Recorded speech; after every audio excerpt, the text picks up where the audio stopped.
하나님 아버지 감사합니다. 이 말씀 듣고자 합니다.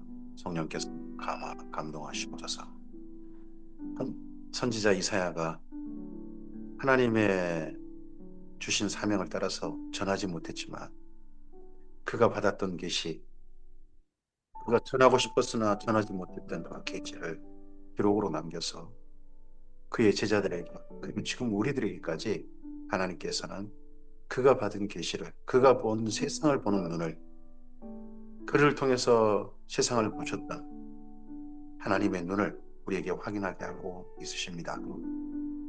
이사야에게 감화 감동하셨던 하나님, 지금 우리들에게도 이사야에 남긴 그의 하나님의 말씀을 따라서 하나님을 배우게 하옵소서. 그 말씀이 삶과 우리의 속사람 가운데 온전하게 들려지게 하옵소서.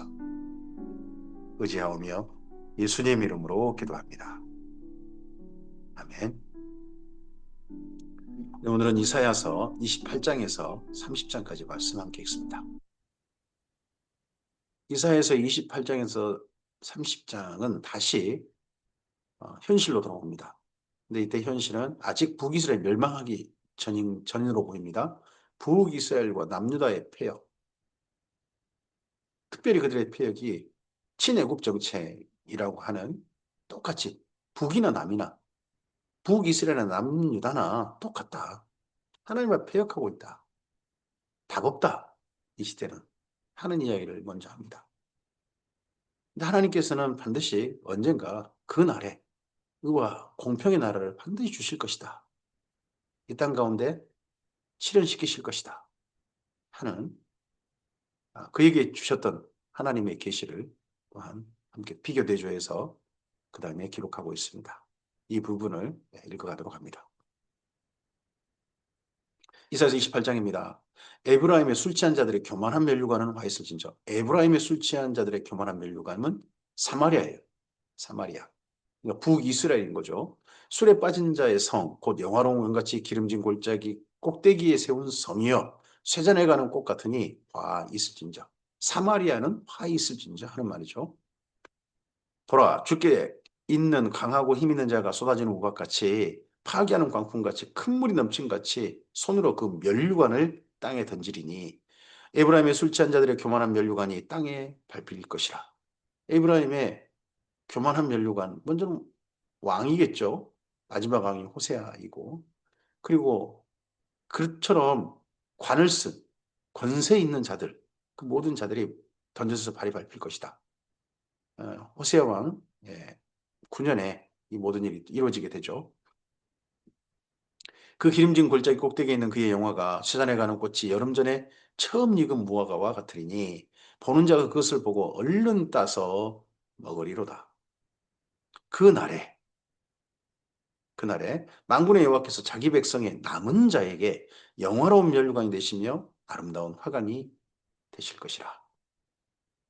재판석에 앉은 자에게는 판결하는 영이 되시며 성문에서 싸움을 물리치는 자에게는 힘이 되시리로다. 이런 날이 재판이 똑바로 되어지고 재판이 바르게 되어지고 그리고 남은 백성들에게 하나님께서 면류관이 되시는 바로 그 날이 반드시 언젠간 주어질 것이다. 이와 비교되는 날이 있게 될 것이다 하는 거죠. 그리하여도 이런 날이 있다 해도 현재 돌아오면 현재 나라의 권세자들은 이러고 있다는 거죠. 지금 이 모습은 27절부터 모습은 북이스라엘도 이럴 거고 남유다도 이러고 있겠죠. 그리하여도 이들은 포도주로 말미암아 옆걸음치며 독주로 말미암아 비틀거리며 제사장과 선지자도 독주로 말미암아 옆걸음치며 포도주에 빠지며 독주로 말미암아 비틀거리며 환상을 잘못 풀며 재판할 때 실수를 하나니 지금 국가를 다스리는 자 그리고 또 재판하는 사법부 거기다가 종교계 제사장과 선지자 이들이 다 한술판에 모여 있는 거죠. 술 취한 고위 관료직들인 거죠. 모든 상에는 토함과 더러운 것이 가득하고 깨끗한 곳이 없도다. 난장판인 술판을 벌리고 있다는 거죠. 고위층들이 이렇게 카리텔을 이루고 서로 모여서 그들이 이르기를 누가 누구에게 지식을 가르치며 누구에게 도를 전하여 깨닫게 하려는가? 젖떨어져 품을 떠난 자들에게 하려는가? 대저 경계에 경계를 더하며 경계에 경계를 더하며 교훈에 교훈을 더하며 교훈에 교훈을 더하되 여기서도 조금 저기서 조금 하는구나 하는도다. 그 당시에 종교 지도자들의 행태가 하나님 말씀을 바로 전하지 않고 여기서 조금 저기서 조금 들을 만한 가치 없게 정말 하나님의 진리 그대로 전하지 않는 술판에 함께 어울리면서 그러고 있는 그런 모습이었다는 거죠. 그러니까 하나님께서는 그러므로 덧없는 입술과 다른 방언으로 그가 이 백성에게 말씀하시리라. 여기 그가 누구십니까? 하나님이시죠. 하나님께서 덧없는 입술과 다른 방언으로 말씀하신다. 이게 이 믿음 없고 화 있을 자들에게 하실 행동이죠. 이 말씀을 나중에 고린도전서 14장에 인용합니다. 고린도 교회에 일어나고 있는 어떤 방언 현상, 그런 자들에 대해서 사람들이 못 알아먹는 방언, 덧없는 입술과 다른 방언은 그런 방언은 하나님께서 믿음 없는 자들에게 허락하셨던 사건이다. 표징이다. 하고 말씀하시죠. 여기 덧없는 입술과 다른 방언이란 아수리의 침략. 나중에 이제 남유다에게는 바벨론의 침략이 되겠습니다. 전에 그들에게 이르시기를 이것이 너희 안식이요 이것이 너희 상쾌함이니 너희는 곤비한 자에게 안식을 주라 하셨으나 그들이 듣지 아니하였으므로 곤비한 자에게 안식을 주어야 될 사람들이 누굽니까? 지도층입니다. 하나님께서 베푸시는 그 안식이 고위층 몇 사람이 즐기는 특권이 돼서는 안 되는 거죠. 모든 곤비한 자들에게 이 하나님께서 베푸시는 안식 평안이 전달되게 해야 될 책임이 그렇게 하나님께서 명을 받은 이들이 지도층인 겁니다. 우리나라의 국가의 지도층을 자리하고 있는 분들이 이런 하나님의 뜻을 받들어서 이 나라의 정치를 자기 역할들을 자기에게 부여해 준 국민이 부여해 준 권한을 잘 행사했으면 좋겠습니다. 듣지 않았다는 거죠. 근데 이 시대 사람들은 여호수 여기 이사야 당시의 지도층들은 말이죠. 여호와께서 그들에게 말씀하시되 그들이 누굽니까? 이 안식을 줘야 될 안식을 베풀어야 될 고위층들. 근데 그걸 하지 않았던 고위층들. 경계에 경계를 더하며 경계에 경계를 더하며 교훈에 교훈을 더하며 교훈에 교훈을 더하고 여기서도 조금 저기서 조금 하사 그들이 가다가 뒤로 넘어져 부러지며 걸리며 붙잡히게 하시리라. 지금은 그 온갖 평안의 안식의 특권을 고위층이 특권처럼 막 누리고 있는데 술판 벌이면서 말이죠. 그런 그 특권층이라고 스스로 하고 살고 있는 그들 전부 다 정말 심판받을 날이 있게 될 것이다 하는 거죠. 이러므로 예루살렘에서 이 백성을 다스리는 너희 오만한 자야. 앞서서는 에브라임의 교만한 면류관이었죠. 처음 시작할 때는. 근데 여기 이제 뒤로 오면 예루살렘이 나옵니다. 그러니까 예루살렘이나 사마리아랑 똑같다는 거죠. 행태가. 백성을 다스리는 너희 오만한 자여 여호와의 말씀을 들을지어다. 너희가 말하기를 우리는 사망과 언약하였고 수월과 맹약하였은즉 넘치는 재앙이 밀려올지라도 우리에게 미치지 못하리니 우리는 거짓을 우리 피난처로 삼았고 허위 아래에 우리를 숨겼음이라 하노다. 예루살렘이 사실 역사 속에서 그렇게 많이 침략을 당하지 않았습니다. 사마리아는 수많은 반정, 또 외세 침략 이런 것들을 여러 번 겪다가 결국은 지금 망해가고 있는 거죠. 이 시대에는. 그래서 히스기야 6년에 결국 사마리아 성이 파괴되지 않습니까? 근데 여기 이쪽 예루살렘은 그렇지 않거든요. 그러다 보니까 우리들은 온전히 숨겨져 있다. 누구도 못 찾아낸다. 뭐 심지어 그런 식의 말을 하는 거죠. 그러므로 주 여호와께서 이같이 이르시되 보라 내가 한 돌을 시온에 두어 기초를 삼았노니 곧 시험한 돌이요 귀하고 견고한 기초돌이라 그것을 믿는 자는 다급하게 되지 아니하리로다. 시온에 하나님께 두신 기초돌이 무엇입니까? 왕이나 이런 거 아닙니다. 여기 기초돌이란 십계명의 돌판입니다. 하나님께서 이 돌판을 두셔서 여기가 기초돌 되게 하셨습니다. 이 말씀을 따라서 하나님의 나라가 이루어지길 소원하셨죠. 이 말씀으로 이스라엘 민족 건져가셨고 이 말씀을 따라 이스라엘 민족이 살길 바라고 이 말씀을 따라 이스라엘 민족의 지도자들이 국가를 경영하길 바라셨죠. 이를 따랐다면 이를 따랐다면 이 기초도를 따라서 바르게 나라를 다스리고 살았다면 그게 믿는 거죠. 다급하게 되지 아니하리로다. 나는 정의를 측량줄로 삼고 공의를 좋을 줄로 삼으니 우박이 거짓의 피난처를 소탕하며 물이 그 숨는 곳에 넘칠 것인지. 하나님께서 이 기초도를 따라서 보니까 정말 신박받아야 할 곳이 어디냐? 예루살렘이라는 겁니다. 예루살렘. 예루살렘이야말로 파괴되고 무너져 버려야 된다. 너희가 사망과 더불어 세운 언약이 패하며 수월과 더불어 맺은 맹약이 서지 못하며 넘치는 재앙이 밀려올 때에 너희가 그것에 밟힘을 당할 것이라. 그것이 지나갈 때마다 너희를 잡을 것이니 아침마다 지나가며 주야로 지나가려니 소식을 깨닫는 것이 오직 두려움이라. 예루살렘이 그동안 평안하게 살았다면 이제는 들려온 소식마다 두려움, 두려움, 두려움, 두려워 떨다가 마침내 마지막에 바벨론에서 멸망당하는 곳이 예루살렘 되고 말 것이다. 이런 하나님이 주신 계시를 이사야 선자는 전하지 못했습니다. 그저 계시받은 겁니다. 기록으로 남긴 겁니다. 침상이 짧아서 능히 몸을 펴지 못하며 이불이 좁아서 능히 몸을 싸지 못함 같으리라 하셨느니라. 대저 여호와께서 불하심산에서와 같이 일어나시며 기브온 골짜기에서 같이 진노하사 자기 일을 행하시리니 그의 일이 비상할 것이며 자기 사역을 이루시니 그의 사역이 기할 것입니다.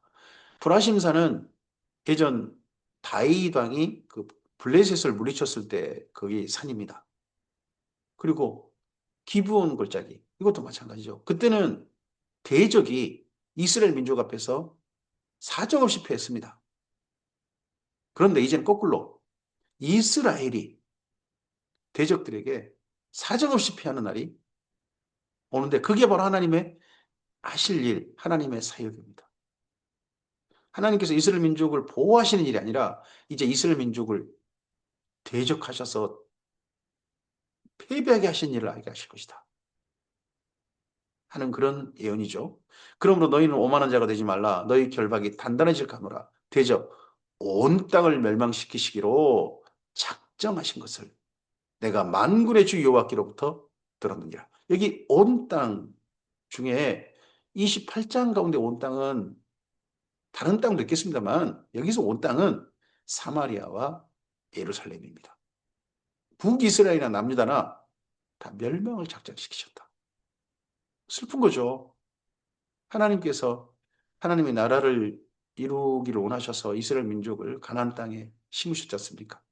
하나님의 말씀을 따라서 잘 듣고 지켜행해서 하나님의 소유가 되어지고 제사장 나라도 거룩한 백성이 되기를 원하셔서 심으셨는데 마침내 이들을 멸망시켜야 되겠다.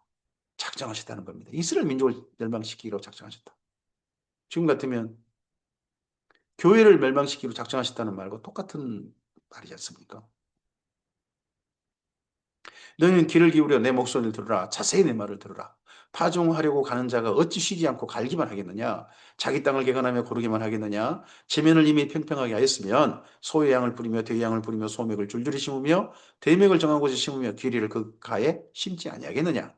이는 그의 하나님이 그에게 적당한 방법을 보이사 가르치셨으며 이게 이스라엘 민족이 뭐 초막절 지나고 나면 이제 바로 우기가 되기 전에 첫 우기를 맞아서 이렇게 바로 농사 지을 때 그 농사 짓는 방법이겠죠.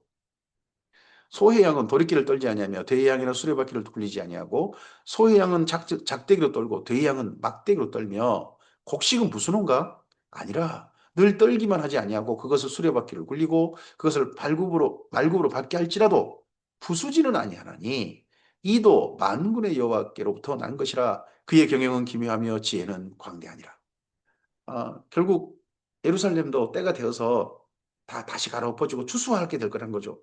근데 추수하게 될 때 북이스라엘 남유다나 거기서 하나님께서 알곡으로 취급받을 자들은 다 살리실 거란 거죠.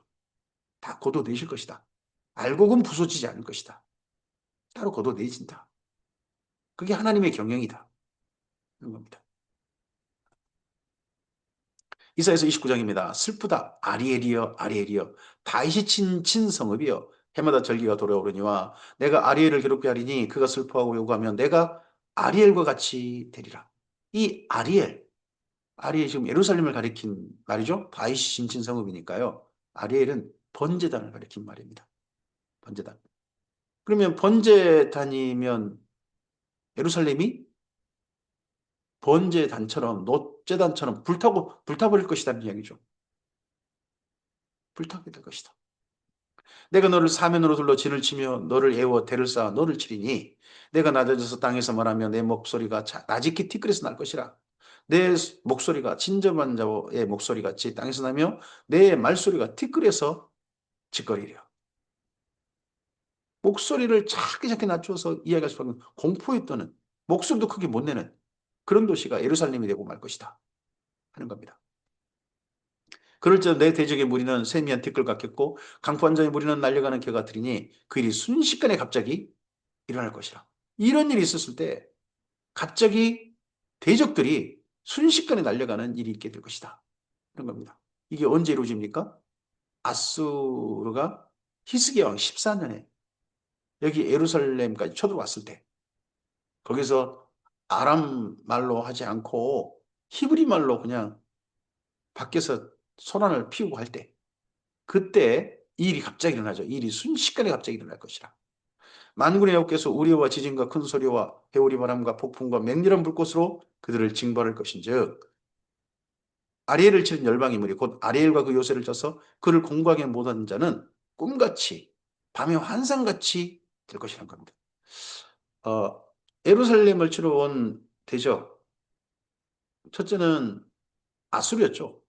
아수르가 쳐들어왔다가 그냥 하룻밤에 18만 5천 명이 죽어서 그렇게 됐죠.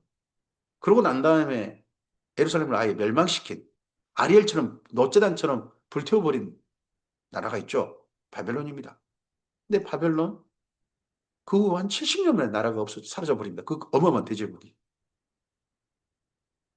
밤에 환상같이 꿈같이 그냥 어? 꿈꿨나? 그 나라가 벌써 없는 거죠. 역사 속에. 줄인 자가 꿈이 먹었을지라도 깨면 그 속이 여전히 비었고 목마른 자가 꿈에 마였을지라도 깨면 곤비하며 그 속에 갈증이 있는 같이 시온산을 치는 열방의 무리가 그와 같으리라. 너희는 놀라고 놀라라. 너희는 맹인이 되고 맹인이 되라. 그들의 취함이 포도주로 말미암음이 아니며 그들의 비틀거림이 독주로 말미암음이 아니니라. 대저 여호와께서 깊이 잠들게 하는 영을 너희에게 부어주사 너희 눈을 감게 하였으니 그가 선지자들과 너희의 지도자인 선견자들을 덮으셨습니다. 하나님께서 이런 일을 예루살렘을 향해 계획하고 계시는데 예루살렘에 있는 선견자, 선지자들이 하나님 이런 일을 안 하신다는 겁니다. 그 뒤에 하는 예언은 뭐냐? 예루살렘에 하나님이 계시지 않느냐.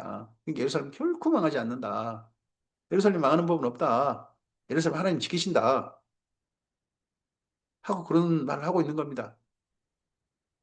이런 이사야 선지자가 걱정하는 예루살렘이 벌써 그 종교 지도자들이 선지자라고 하는 자들이 예루살렘에서 선포한다고 하는 이런 말들 지금 이사야 선지자가 매우 걱정하는 눈으로 바라보고 있습니다. 이런 말 듣다가 결국 망할 텐데 이런 말 따르다가 망할 텐데 하는 겁니다. 이런 말이 예루살렘을 꽉 잡고 거짓을 믿게 만드는 시대가 곧 옵니다. 그때가 예레미야 때입니다. 예레미야가 예언의 말씀, 하나님의 예언의 말씀 선포할 때 듣지 않습니다. 거짓 선자들이 워낙 많아요. 거짓 선자들이 전부 다 일구여일 똑같은 입으로 하는 말처럼 한 입처럼 말을 하죠. 예루살렘은 결코 망하지 않는다고. 그러다가 망하는 겁니다. 그 말 믿고 따르다가. 그러므로 모든 계시가 너희에게는 봉환책의 말처럼 되었으니 그것을 글하는 자에게 주며 이르기를 그대에게 청하노니 이것을 읽으라 하면 그가 대답하기를 이것이 봉해졌으니 나는 못 읽겠노라 할 것이요. 읽을 수 있는 자들에게 주면 봉해졌으니 못 읽겠노라. 그럼 봉인을 해지하면 될 거 아닙니까? 그런 노력은 읽을 생각이 없는 거죠. 거기다가 또 그 책을 글 모르는 자에게 주며 이르기를 그대에게 청하노니 그 이를 읽으라 하면 그가 대답하기를 나는 글을 모른다 할 것이다. 나는 글을 모른다. 그러면 글 아는 사람한테 가져가서라도 이거 좀 읽어주세요. 해야 될 거 아닙니까? 그런 노력들을 안 한다는 거죠. 하나님 말씀에 관심이 없다는 거죠. 예루살렘. 주께서 이르시되 이 백성이 입으로는 나를 가까이 하며 입술로는 나를 공경하나 그들의 마음은 내게서 멀리 떠났나니 그들이 나를 경외하면 사람의 계명으로 가르침을 받았을 뿐이라. 그럼 내가 이 백성 중에 기이한 일, 곧 기이하고 가장 기이한 일을 다시 행하리니 그들 중에서 지혜자의 지혜가 없어지고 명철자의 총명이 가려지리라. 히스기야 왕 이후 정말 남유다가 순식간에 멸망을 향해 선택하고 멸망을 향해 선택하고 참된 지혜로운 일을 선택하지 못하고 요시야 왕 때 요시야 왕 혼자만 그냥 열심히 하고 있고 모든 나라는 하나님을 배반해버리고 말이죠.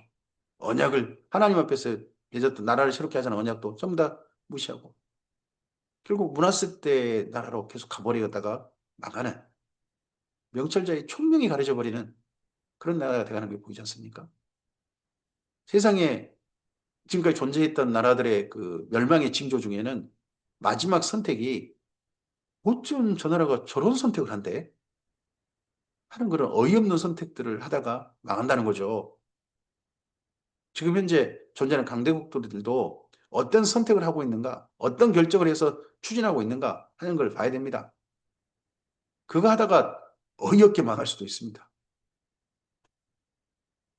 자기 계획을 여호와께 깊이 숨기라는 자들은 와 있습니다. 자기 계획을 하나님께 숨긴다. 그러면 하나님 앞에 보여서는 안 되는 계획이겠죠. 어떤 계획일까요? 그들의 일을 어두운 가운데서 행하며 이르기를 누가 우리를 보랴? 누가 우리를 알려 하니 너희의 패역함이 심하도다. 이 패역이 가득한 나라라는 거죠. 지도자들이, 힘 있는 자들이, 권력 있는 자들이. 토기장이를 어찌 진흙같이 여기겠느냐? 지음받은 물건이 어찌 자기를 지은 이에게 대하여 이르기를 그가 나를 짓지 아니하였다 하겠으며 지음받은 물건이 자기를 빚은 이에게 대하여 이르기를 그의 총명이 없다 하겠느냐? 여기 16절 말씀은 나중에 이사야서에서 여기 말씀을 인용합니다. 그릇이 어떻게 토기장이한테 나를 왜 이 모양으로 빚었소? 말할 수 있겠느냐? 토기장이가 긍휼의 진노의 그릇이다 할지라도 내가 이걸 새롭게 긍휼의 그릇을 쓰겠다 하면 누가 어떻게 그것을 왜 그렇게 쓰여라고 말할 수 있겠느냐 하는 이야기를 할 때 여기 말씀을 인용하는 게 보입니다. 오르지 아니하면 레바논이 기름진 밭으로 변하지 아니하겠으며 기름진 밭이 숲으로 여겨지지 아니하겠느냐. 그 날에 못 듣는 사람이 책의 말을 들을 것이며 어두고 캄캄한 데서 맹인의 눈이 볼 것이며 겸손한 자에게 여호와로 말미암아 기쁨이 더하겠고 너희 중 사람 중 가난한 자가 이스라엘의 거룩하신 이로 말미암아 즐거워하리니 이는 강포한 자가 소멸되었으며 오만한 자가 그쳤으며 죄악의 기회를 엿보던 자가 다 끊어졌음이라 합니다. 하나님께 결국 그날에 하나님께 은혜를 입을 자 하나님의 불쌍히 여기심을 입을 자들이 누구냐? 겸손한 자, 가난한 자, 이런 사람들입니다. 이런 사람들이 예수님의 팔복, 이런 사람에게 복이 있다라고 할 때 그 팔복의 사람들 속으로 다 들어가는 게 보입니다. 그러니까 팔복, 예수님께서 팔복의 사람들을 이런 사람이 복이 있다 하실 때 그 사람들은 예수님께서 새롭게 이야기하신 얘기가 아니라 구약에서부터 하나님께서 꾸준히 계속 이런 사람을 찾고 계셨던 거죠. 이런 사람들에게 은혜를 베푸실 것이다 라고 예언하게 하셨던 말씀들 속의 사람들입니다. 그들은 송사로 사람에게 죄를 씌우며 성문에서 판단한 자를 올무로 잡듯하며 헛된 일로 의인을 억울하게 하느니라. 그러므로 아브라함을 구속하신 여호와께서 야곱 족속에 대하여 이같이 말씀하시되 야곱이 이제는 부끄러워하지 아니하겠고 그의 얼굴을 이제는 창백히 지지 아니할 것이며 그의 자손은 내 손이 그 가운데 행한 것을 볼 때에 내 이름을 거룩하다 하며 야곱의 거룩한 일을 거룩하다 하며 이스라엘의 하나님을 경외할 것이며 마음이 혼미하던 자들도 총명하게 되며 원망하던 자들도 교훈을 받으리라 하셨느니라. 언젠가는 지금 어리석어서 거짓말을 참말처럼 믿는 그런 혼미한 일들이 있고 그저 왜 하나님이 오리시켜준다고 하면서 이런 일만 한다요? 하나님께 원망했던 사람들도 원망하는 사람들이 아니라 하나님의 교훈을 받는 사람으로 바뀔 것이다. 그날이 언젠가 있을 것이다. 하고 선지자가 이런 예언들을 남겨놓았습니다. 이런 날이 있을 거니까 이사 선지자가 더더구나 입 다물고 있었을지도 모르겠습니다. 하나님 주신 사명이 너무 버거워도 가만히 있으라는 이분이 받은 계시가 얼마나 큽니까? 근데 이 모든 계시들을 한 말씀도 전하지 못하고 입 꼭 다물고 계셨다니 얼마나 속이 답답했겠습니까? 그런데 그나마 이분이 참고 참고 말하지 않고 하나님의 주신 사명을 따랐던 것은 자기 민족의 미래 중에 암담함만 있는 게 아니라 그 가운데 한 줄기 빛이 있는 걸 보았기 때문이지도 않을까 싶습니다. 근데 이 빛마저도 완전히 꺼트려 버리는 왕이 나타나니까 나중에 이사야 선지자가 정말 힘들었겠죠. 그가 문하세 아니었겠습니까? 이사야서 3장입니다. 여호와께서 이르시되 패역한 자식들은 화 있을진저 그들이 계교를 베푸나 나로 말미암지 아니하며 명약을 맺으나 나의 영으로 말미암지 않고 죄의 죄를 더하도다. 그들이 바로의 세력 안에서 스스로 강하려 하며 애굽의 그늘에 피하려 하여 애굽으로 내려갔을 때 나의 입에 묻지 아니한다. 북이스라엘이나 남유다나 하나님 앞에 패역하다. 근데 패역이 뭐냐? 친애굽 정책이라는 거예요. 그러므로 바로의 세력이 너희의 수치가 되며 애굽의 그늘의 피함이 너희의 수욕이 될 것이다. 그 고관들이 소환해 있고 그 사신들이 하네스에 이르렀으나 그들이 다 자기를 유익하게 하지 못하는 민족으로 말미암아 수치를 당하리니 이 그 민족이 돕지도 못하며 유익하게도 못하고 수치가 되게 하며 수욕이 되게 할 뿐임이니라. 애굽이 전통 강호 제국이죠. 가나안 땅을 거의 실제 지배하는 강대국이죠. 근데 역사가 오래되면서 애굽이 힘을 잃어버렸어요. 아수르, 바벨론, 이때 이미 애굽은 예전 애굽이 아니었습니다. 이름만 애굽이죠. 실제 속은 속빈 강정에 불과했습니다. 도와주질 못해요. 그런데 그쪽을 향해 계속해서 예전만 생각하고 그런단 말이죠. 전통적인 강호, 전통적인 동맹, 우방, 역사 속에 실제 그렇게까지 끝까지 하는 나라는 드뭅니다. 대부분 다 그렇지 않습니다. 네겝 짐승들에 대해 관한 경고라. 네겝은 그러면 남방이죠. 남방 광야. 사신들이 그들의 재물을 어린 나귀 등에 싣고 그의 보물을 낙타 한 장에 얹고 암사자와 수사자와 독사와 및 날아다니는 불뱀이 나오는 위험하고 공고한 땅을 지나 자기에게 무익한 민족으로 갔다는 겁니다. 네겝 쪽으로 간다면 누구겠습니까? 이집트로 내려가는 길입니다. 그쪽에 사신들이 내려가고 있는 거죠. 근데 애굽이 도움은 그렇게 갔으나 애굽의 도움은 헛되고 무익하니라. 그러고 내가 애굽을 가만히 앉았나 함이라 일컬었느니라. 라합 아주 괴물 짐승인 거죠. 근데 그 짐승이 가만히 앉아 있다는 거죠. 힘 안에 못 쓰고 힘 못 쓰고 가만히 앉아 있다. 여전히 괴물 모양을 하고 있으나 힘없는 괴물이 되어버린 거죠. 애굽은.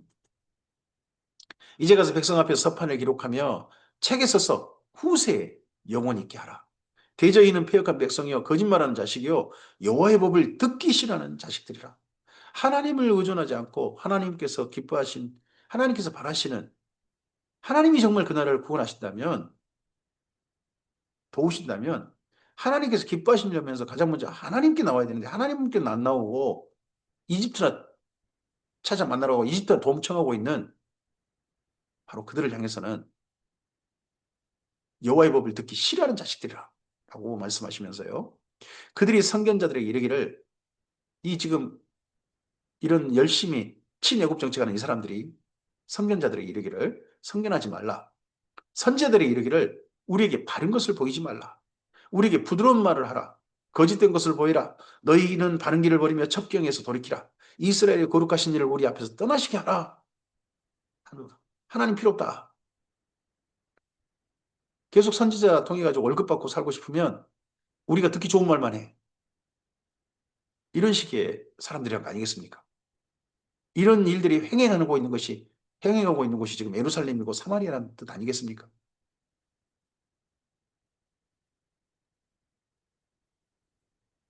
그러므로 이스라엘의 거룩하신 이가 이같이 말씀하시되 너희가 이 말을 업신여기고 압박과 허망을 믿어 그것을 의지하니 그 이 죄악이 너희에게 마치 무너지려고 터진 담이 불쑥 나와 순식간에 무너짐 같게 되리라 하셨습니다. 갑자기 담이 허물어져 가지고 그 밑에 깔려 죽는 거죠. 그가 이 나라를 무너뜨리시되 토기장이가 그릇을 깨트림 같이 아낌없이 부수시리니 그 조각 중에서 아궁에서 불을 붙이거나 웅덩에서 불을 뜰 것도 없지 못하리라. 여기 토기장이가 그릇을 깨뜨리는 이 퍼포먼스를 나중에 예레미야가 합니다. 흰놈이 아들 골짜기에서 토기장이가 만든 그릇 하는 가서 바싹 깨뜨리면서 남유다가 지금 이 모양 이 꼴까지 되고 말았다. 새롭게 할 수 없다. 부서져서 버려질 것이다. 하는 퍼포먼스를 여기 이사야 선지자가 예언했던 말씀을 이어가는 사람이 또한 나중에 보면 에레미야인 게 또 보입니다. 주 여호와 이스라엘의 거룩하신 이가 이같이 말씀하시되 너희가 돌이켜 조용히 있어야 구원을 얻을 것이요. 하나님께로 와서 제발 조용히 좀 있으라는 거죠. 잠잠하고 신뢰하여야 힘을 얻을 것이거늘 너희가 원하지 아니하고 진짜 하나님께 왔어야 진정한 힘을 얻을 건데 그런 일은 원하지 아니하고 이르기를 아니라 우리가 말 타고 도망하리라 하였으므로 너희가 도망할 것이요 또 이르기를 우리가 빠른 짐승을 타리라 하였으므로 너희를 쫓는 자들이 빠르리니 한 사람이 꾸짖은즉 천 사람이 도망하겠고 다섯이 꾸짖은즉 너희가 다 도망하고 너희 남은 자는 겨우 산꼭대기에 깃대 같겠고 산마루에 기치 같으리라 하셨느냐. 실제 이런 일이 나중에 히스기 왕 11년에 예루살렘이 풍경이 되고 말죠. 성 무너진 대로 히스기 왕이 도망치다가 붙잡히고 온갖 사람들도 성에서 이리저리 헤매다가 또는 도망치다가 붙잡히고 아주 극히 몇 사람만 겨우 살아남고 잔존하게 되는 일들이 있게 되잖아요.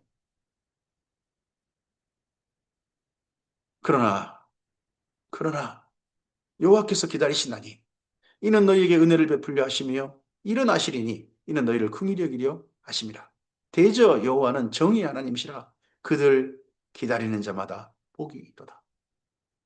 그러니까 선지자가 자기 민족의 자기 나라의 암담한 내일, 처참한 내일을 보면서도 이렇게 가면 그날 바로바로 거기에 도달할 텐데 하는 걸 보면서도 입을 다물고 있는 거죠. 시온에 거주하며 예루살렘에 거주하는 백성아 너는 다시 통곡하지 아니할 것이라. 그가 내 부르짖는 소리로 말미암아 내게 은혜를 베푸시되 그가 들으실 때에 내게 응답하시리라. 이 날은 나중에 새 예루살렘 성에서 온전하게 이루어집니다. 주께서 너희에게 환난의 떡과 고생의 물을 주시나 내 스승은 다시 숨기지 아니하시리니 내 눈이 내 스승을 볼 것이며 우리의 스승님이 하나님이시죠. 내가 오른쪽으로 치우치든지 왼쪽으로 치우치든지 내 뒤에서 말소리가 내 귀에 들려 이르기를 이것이 바른 길이니 너희는 그 이리로 가라 할 것이며 길을 제시해 주시죠. 하나님께서. 또 너희가 너희 조각한 우상에 입힌 은과 부어 만든 우상에 올린 금을 더럽게 하며 불길한 물을 던진같이 던지며 이르기를 나가라 하리라. 다시는 우상을 따르지 않고 하나님 따르겠죠. 이 일들을 이루시는 분이 누구십니까? 스승으로 오시고 길을 보여주시고 그리고 이스라엘 민족의 마음속에 있는 그 속에 있는 우상을 온전히 버리도록 하고 하나님께 돌아오도록 지도해 주신 분이 예수님이시죠. 그들이 로마의 그 압제에서 헤로드 왕가의 그 지배에서 괴로울 때 그때 주님 오셨죠. 이제 곧 주님께서 예루살렘에 입성하신 종료주일이 가깝습니다. 그리고 고난을 당하시고 부활하십니다. 주님께서 공생의 시간 동안 가르치셨던 스승으로서 우리 가르치셨던 말씀 보여주셨던 좁은 길 내가 곧 길이라고 하시면서 길을 우리가 보여주셨던 그 길 온전히 우상을 버리고 주님만 바라보도록 하셨던 주님의 지도를 따라서 우리들이 선지자 이사야가 바라보았던 그 날을 오늘 누리는 우리였으면 좋겠습니다. 내가 땅에 뿌린 종자에게 주께서 비를 주사 땅이 먹을 것을 내며 곡식이 풍성하고 기름지게 하실 것이며 그 날에 내 가축이 광활한 목장에서 먹을 것이요 밭가는 소와 어린 나귀도 키와 새스랑으로 까부르고 맛있게 한 먹이를 먹을 것이며 크게 살육하는 날 망대가 무너질 때에 고산마다 줄령마다 그 뒤에 개울과 시냇물이 흐를 것이며 제일 하나님의 이 땅에 선물로 주신 날이 언제입니까? 평안하게 외세 침략이나 이런 것들 걱정하지 않고 오늘 농사하고 오늘 일상을 누리는 날들입니다. 예수님께서 우리에게요, 어디를 뭐 정복하라 그런 거 아닙니다. 평안한 날을 누리란 겁니다. 이방에게까지, 이스라엘 민족과 이방에게까지 평안을 전하셨습니다. 샬롬의 세계. 진정한 모든 사람들이 자유를 누리는 희년의 날, 그날을 누리길 원하셨습니다. 선지자도 하나님께서 보여준 계시를 따라 그날을 보고 있습니다. 이런 날을, 평안히 사는 그날을. 여호와께서 자기 백성의 상처를 싸매시며 그들의 맞은 자를 고치시는 날에는 달빛은 햇빛과 겹고 햇빛은 일곱 배가 되어 일곱 날의 빛과 같으리라. 보라, 여호와 이름이 원방에서부터 오되 그의 진노가 불붙듯하며 빽빽한 연기가 일어나듯하며 그의 입술에는 분노가 찼으며 그의 혀는 맹렬한 불 같으며 그의 호흡은 마치 창이라의 목에까지 미치는 하수 같은즉 그가 멸하는 키로 열방을 까부르며 여러 민족의 입에 미혹하는 재갈을 물리시리니 너희가 거룩한 절기를 지키는 밤에 하듯이 노래할 것이며 피를 불며 여호와의 산으로 가서 이스라엘의 반석에게로 나아가는 자 같이 마음에 즐거워할 것이라. 여호와께서 그의 장엄한 목소리를 듣게 하시며 혁혁한 진노로 그의 팔에 치심을 보이시되 맹렬한 화염과 폭풍과 폭우와 우박으로 하시리니 여호와의 목소리에 아수르가 낙담할 것이며 주께서는 막대기로 칠 것이라. 하나님께서 베푸실 그날에 중요한 표징, 징조가 무엇입니까? 하룻밤에 아수르가 18만 5천 명의 군대가 죽어버리는 그게 표징이 될 것입니다. 하나님께서 언젠가 이 폐역에 거듭해가지고 화에 있을 일에서 멸망당할 길로만 열심히 달려간 이스라엘 민족에게 언젠가는 그날에 구원을 베푸실 날이 있게 될 것이다는 하나님의 그 약속이 신실하시다 하는 중요한 표징은 아수르가 하룻밤에 18만 5천 명 죽어버린 바로 그 사건이 될 것입니다. 우리의 삶에도 하나님께 주신 중요한 표징들이 있습니다. 우리와 함께 계시는 진리의 말씀을 따라서 살도록 인도하시는 하나님의 표징들이 있습니다. 우리에게 그런 표징들이 감각되어져서 우리의 삶이 하나님과 함께 기쁘게 동행하는 하나님의 그 날을 오늘로 사는 우리의 삶이었으면 좋겠습니다. 여호와께서 예정하신 몽둥이를 아수리에 더하실 때마다 소고를 치며 수금을 탈 것이며 그는 전쟁 때 팔을 들어 그들을 치시리라. 대저 도벳은 이미 세워졌고 도벳 산당 또 왕을 위하여 예비된 것이라. 도벳 산당에서 사람을 태워 죽이죠. 근데 왕을 위하여 예비된 것이라. 깊고 넓게 하였고 거기에 불과 나무가 많은 나무가 있은즉 여호와의 호흡이 유황개천 같아서 이를 사르시리라. 누구를? 하룻밤에 죽어버린 아수르 군대가 이렇게 죽임당해서 그 시체를 태우기 위해서 이런 불로 태워지는 시체를 처리해야 되니까요. 그런 날이 있게 될 것이다 하는 거죠. 여기까지 말씀입니다. 이스라엘이 북이스라엘 남유다가 폐역의 길로 가고 있습니다. 하나님께로 오는 게 아니라 애굽에 계속해서 의존하고 우상에 의존하는 그런 나라인 게 보입니다. 하나님 말씀을 듣기 싫어하는 게 보입니다. 특히 지도층이 그러합니다. 그럼 그들을 향해서 이사야 선자는 그들이 멸망으로 민족을 두 나라를 끌고 가고 있는데 아무 말 하지 못했습니다. 하나님이 보여주신 계시를 그저 기록으로 남겼습니다. 그런 그가 그 답답한 그의 속을 그나마 하나님께서 한 줄기 빛을 비춰주셨습니다. 그날에 하나님께서 구원하실 것이다. 그래도 남은 자가 있을 것이다. 이스라엘 민족이 완전히 멸망당해가지고 사라지거나 그렇지는 않는다 하는 것을 보여주셨습니다.